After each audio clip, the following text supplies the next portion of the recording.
Kevin Hincks down at the SIBO. Mr. Hincks hosts a fast market. Looks like we got a NASDAQ pop this morning, Kev.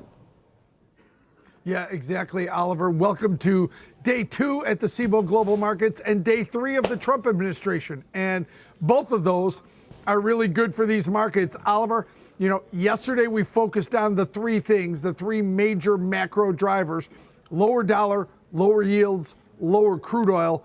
2 of those 3 are extending on the downside this morning. The dollar and yields. Crude was down early this morning. It's now turned positive, Oliver. But, you know, as you know, when we're not only in the early days of the Trump administration, but also headlines coming out of Davos, Switzerland, it's like the dating game has come back, Oliver. It's Jamie Dimon and Elon Musk. You already mentioned Stargate and the 3 mega billionaires hooking up for Stargate. It's amazing what's going on here. And the headlines, without top tier corporate earnings, without top tier economic data, it's all about headlines, Oliver. And the headlines are, let's face it, aspirational. Even David Solomon, CEO of Goldman Sachs, came out this morning and said equity markets exhibit a sense of optimism right now. He made sure he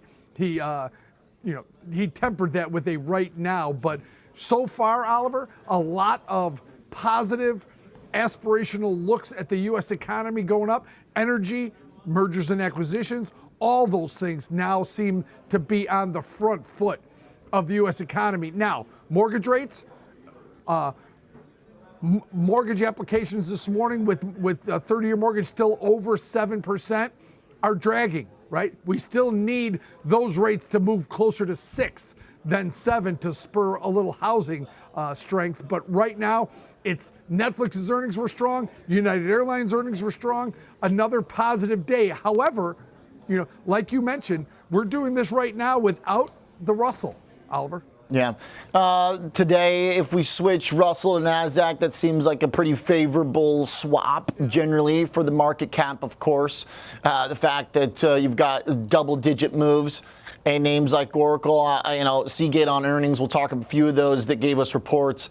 Netflix, too. It's a pretty good mashup of leaders here. You don't even see any of the big mega cap kind of hyperscalers in there. That's what was fascinating yesterday too. I mean, we lost Apple. Apple's been in free fall. Market's fine. Yeah, how quickly, right around Christmas time, Apple hit $260, Oliver. So that fall has been fast and harsh, and how quickly they took it from 260 to 220.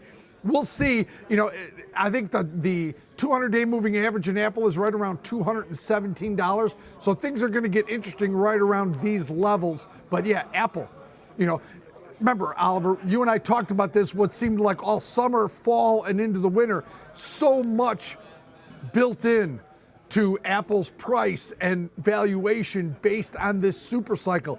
If it doesn't show up or shows up only in a fraction of what they thought, this is what could happen to a stock like Apple. It's still higher than it was 6 months ago. Okay.